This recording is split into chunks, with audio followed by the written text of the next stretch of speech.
তারেক রহমান যে বললেন যে গণতান্ত্রিক শক্তি যদি ঐক্যবদ্ধ না থাকে তাহলে গুপ্ত স্বৈরাচার আবারও ফিরতে পারে। মঈন ভাই বলল, আমাদের স্টুডিওতে আছেন ব্যারিস্টার মঈন, আপনি ওনার বক্তব্যের সঙ্গে একমত কিনা? আর এই সঙ্গে আপনার এই অতিরিক্ত আরেকটা প্রশ্ন করে রাখি যে জামাতের আমির বললেন যে উন্নয়নের বুলেট ট্রেন না হলেও এক্সপ্রেস ট্রেন চালু করা যাবে এবং বলছেন যে জামাত যখন সরকার গঠন করবে তখন দাবির জন্য জনগণকে আর রাস্তায় নামতে হবে না। মানে বিগত আমলেও তো আমরা উন্নয়নের অনেক গল্প শুনেছি। অ্যাডভোকেট শিশির মনির প্রশ্ন হলো যে জামাত আমিরের উন্নয়নের প্রতিশ্রুতি আর আগের উন্নয়নের প্রতিশ্রুতির মধ্যে যে পার্থক্য আছে জনগণ সেটা কেন মনে করবে? আপনার প্রশ্নের দুইটা ভাগ। প্রথম ভাগ হলো যে জনাব তারেক রহমানের বক্তব্যের প্রেক্ষিতে আমি কি মনে করি। আমি মনে করি এই আশঙ্কা প্রকাশ করা রাজনৈতিক দলগুলোর কাজ না। রাজনৈতিক দলগুলোর কাজ হলো সমাধান বের করা। সমাধান বের করতে যদি না পারি আমরা সম্মিলিত প্রচেষ্টায়, তাহলে যা হবার তাই হবে। এবং সমাধান বের করতে না পারার পিছনে সবচাইতে বড় ডেডলক হলো জুলাই সনদ বাস্তবায়ন করার ক্ষেত্রে গড়িমসি। জুলাই সনদ বাস্তবায়ন যদি আমরা করে ফেলতে পারতাম, যে কয়টা ঐক্যমত্য কমিশনের মিটিং হয়েছিল, এখানে যদি আমরা কনসেনসাসে পৌঁছে যেতাম, একমত হয়ে যেতাম, বাস্তবায়িত হয়ে যেত, আর 12 তারিখে ফেব্রুয়ারি নির্বাচন বলেন আর জানুয়ারিতে নির্বাচনের ট্রেনে আমরা সকলেই উঠে যেতাম, সকল গুপ্ত সুপ্ত কেউই আর কোনো রাস্তা খুঁজে পেত না।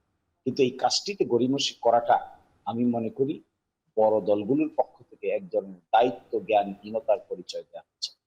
আমাদের সকলের উচিত এই দায়িত্ব জ্ঞানহীনতাকে বের হয়ে আসা। রাস্তা কি বের হয়ে আসা?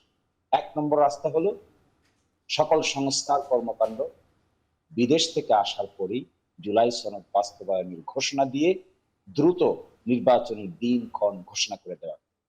আর যদি জুলাই সনদকে পাশ কাটিয়ে নির্বাচনের রাস্তা বা দিনক্ষণ ঘোষণা করতে চায়, আমার ধারণা সংকট গভীর থেকে গভীরতর হবে। তার কোনো সমাধান কেউই দিতে পারবে না। ফলে আমি মনে করি we should not take this initiative lightly. কোন রাজনৈতিক দলের নেতৃবৃন্দ, বিএনপি বলেন, জামাত বলেন, এনসিপি বলেন, কিংবা অভ্যুত্থানের পক্ষে যে কোনো রাজনৈতিক দলই বলেন না, ঐকমত্য কমিশনে একমত হয়েছে যা, তা যদি বাস্তবায়ন করতে ব্যর্থতার পরিচয় দেওয়া হয় এবং আগামী নির্বাচনের পরের প্রতিশ্রুতি দেওয়া হয় নানান কৌশল করে, তাহলে শেষ পর্যন্ত সকলেই ক্রাইসিস ফেস করতে হবে এবং সহজ সমাধান থেকে দূরে সরে যাওয়া হচ্ছে, জটিল করা হচ্ছে পরিবেশকে। আর দ্বিতীয় কথাটি যেটি আপনি বলছেন, জামাতের আমির যা বলছেন যে আমরা বুলেট ট্রেন চালু করতে না পারলেও এক্সপ্রেস ট্রেন চালু করতে পারবো, আমার বিশ্বাস যে তিনি সঠিকই বলেছেন। কারণ জামাত ইসলামী লোকেরা স্বীকৃত যে তারা দুর্নীতির আশ্রয় নেয় না। তারা যদি দুর্নীতির আশ্রয় না নেয়, তাহলে বাংলাদেশে যে পরিমাণ ফান্ড আছে, যে পরিমাণ ট্রান্সপারেন্সি অ্যাকাউন্টেবিলিটি মেনটেন করে যে কাজগুলো করা সম্ভব, জামায়াত ইসলামী যদি রাষ্ট্র ক্ষমতা এক্সারসাইজ করার সুযোগ পায়, আমার বিবেচনায় স্মুথলি অ্যাকাউন্টেবল ওয়েতে, জবাবদিহিতামূলক ওয়েতে এবং নিশ্চিতভাবে স্বচ্ছতার সাথে আমরা উন্নয়ন কর্মকাণ্ডের সবটুকু জনগণের কাছে যেভাবে পৌঁছে দিতে পারবো, অন্য কারো পক্ষেই এরকম ভাবে করা সম্ভব হবে বলে আমি মনে করি না। কারণ জামাতের লোকেরা অতীতেও তারা যেভাবে রাষ্ট্র জি পরিচালনা করার দায়িত্ব পালন করেছে, জি অ্যাডভোকেট তাদের শিশির মনির, বিরুদ্ধে আপনি সেটি মনে করছেন, এখানে এখানে আপনি বললেন যে বড় দলগুলো দায়িত্ব জ্ঞানহীনতার পরিচয় দিচ্ছে। আপনি যেটি বললেন, তো বড় দল এখনকার রাজনৈতিক বাস্তবতায় তো বড় দল বাংলাদেশ জামাত ইসলামীও। আপনি সেই দলের হয়ে হয়তো সংসদ নির্বাচন করবেন যেটি সামনে আছে, প্রচারণা চালাচ্ছেন।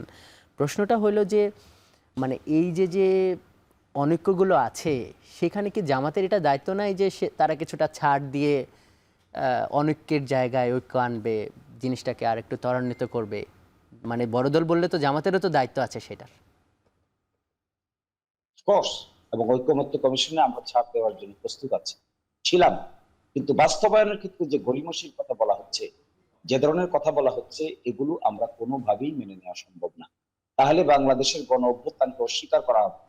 আমি খুব ইন্টারেস্টিংলি দেখি গণ অভ্যুত্থানের পক্ষের শক্তি বিএনপি, জামাত, এনসিপি সহ সকলেই। কিন্তু জুলাই সনদটা বাস্তবায়ন করার ক্ষেত্রে গড়িমসি কেন করতে হয়, নানান মারপেচ কেন দেখাতে হয়, এটা আমার কাছে ব্যক্তিগতভাবে সামষ্টিকভাবে আমাদের কাছে বোধগম্য নয়। আমরা চাই স্পষ্ট সমাধান। ঠিক আছে, ছাড় দেওয়ার কথা বলেন, দিচ্ছি আমরা ছাড়, দিব আমরা ছাড়। দেশের জন্য যদি ছাড় দিতে হয় আমাদের তো কোনো অসুবিধা নেই, কিন্তু ঐকমত্য কমিশনের সিদ্ধান্ত বাস্তবায়ন করতে হবে নির্বাচনের পরে, এটা যদি আর্গুমেন্ট করেন তাহলে এই প্রশ্নে আমরা কোনো ছাড় দিব না। আমরা ছাড় দিব হলো যে আমরা যে সমস্ত দাবি উত্থাপন করেছি এই উত্থাপনের প্রশ্নে যদি কেউ বলে যে এই একটা থাকুক, একটা না থাকুক, একটা অগ্রসর হই, একটা পিছনে আসি, এই যে কম্প্রোমাইজ, আমি তো মনে করি compromise is the art of politics, এবং এই আর্ট অফ পলিটিক্স করতে আমরা অলওয়েজ প্রিপেয়ার। কিন্তু জুলাই সনদ বাস্তবায়ন এখন করা যাবে না, নির্বাচনের পরে করা যাবে। আমি মনে করি this is an irresponsible position of any political party. Whoever takes it, G nobody should take shelter শিশির ভাই, of আবার আপনার কাছে irresponsibility. ফিরবো।